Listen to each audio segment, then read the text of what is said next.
How to fix Roblox Error Code 2. Hey everyone!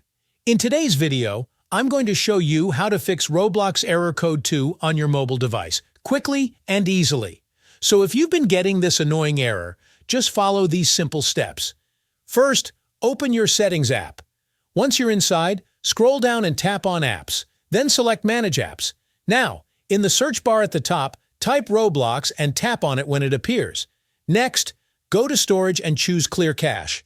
After that, clear all data. Keep in mind, clearing the cache and all data will log you out of your Roblox account, so you'll need to sign in again afterward. Once that's done, go back and try launching Roblox to see if the error is gone.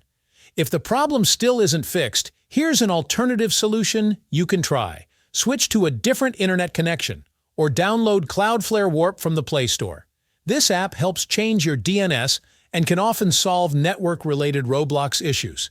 And that's it. After following these steps, your Roblox Error Code 2 issue should be resolved. If this helped you out, don't forget to like the video, subscribe, and drop a comment letting me know it worked for you.